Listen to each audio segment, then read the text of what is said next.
नमस्कार दोस्तों। आज एक पुस्तक मैंने अभी हाल ही में पढ़ी थी, मॉन्क हू सोल्ड फरारी।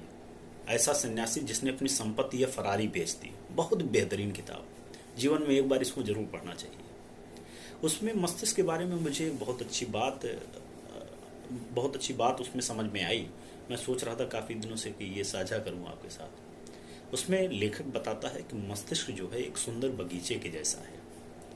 यदि उस बगीचे में सुंदर पुष्प और फल समय पे अच्छे आए तो उसके लिए आपको अच्छा उसमें उर्वरक या पोषण देना पड़ेगा और समय समय पर सिंचाई करनी पड़ेगी।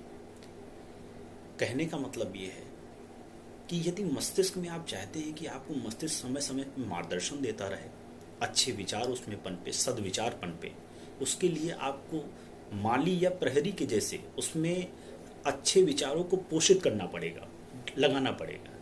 बगीचे में अच्छे पुष्प आने के लिए आपको अच्छा पुष्प पेड़ लगाना पड़ेगा, पौधा लगाना पड़ेगा, अच्छे बीज डालने पड़ेंगे, समय समय पर उसकी देख रेख करनी पड़ेगी। घास फूस अर्थात आपके अंदर कोई नकारात्मक विचार या ईर्ष्या द्वेष का विचार यदि ना पनपे, जो कि घास फूस है उस बगीचे में, उसके लिए आपको प्रहरी के भांति इस पर ध्यान रखना पड़ेगा।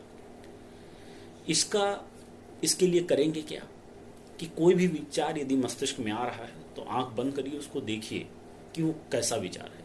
यदि असद विचार है तो तुरंत उस पर ध्यान देने की जरूरत नहीं है। मस्तिष्क का स्वभाव है, यदि कोई विचार पे आपने ध्यान नहीं दिया तो अपने आप थोड़ी देर बाद समुद्र की लहरों की बात वो आएगा और ख़त्म हो जाएगा। और यदि आपने उस पर अटेंशन दे दिया तो वो विचार को आप ऊर्जा दे रहे हैं, और वो विचार आपके अंदर क्या है, ऊर्जा देने मतलब है धीरे धीरे वो पेड़ के रूप में बढ़ता रहेगा। मतलब सकारात्मक विचार पे ऊर्जा लगाएंगे तो जीवन सकारात्मक होगा। नकारात्मक विचार पे यदि ऊर्जा आप लगा दिए तो वो नकारात्मक विचार भी धीरे धीरे बड़ा होता जाएगा और आपको मानसिक आघात देगा, आपका मन अस्वस्थ रहेगा। इसलिए कोई भी मस्तिष्क में विचार आए तो उस पर साक्षी भाव, मैंने कल ही बताया था कि माइंडफुलनेस मतलब साक्षी भाव, मस्तिष्क की जागृत अवस्था में उस विचार के बारे में आप सोचिए। यदि विचार सद है तो उस पर ध्यान देने, जो असद है उस पर ध्यान देने की जरूरत नहीं है। अपने आप विचार आएगा, खत्म हो जाएगा।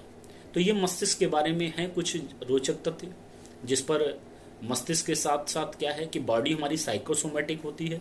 हम जैसा सोच रहे होंगे वैसा हमारा शरीर बिहेव करेगा, बर्ताव करेगा, या हम ये कहें जैसा हम शरीर से बर्ताव करेंगे वैसा हमारा मस्तिष्क काम करेगा।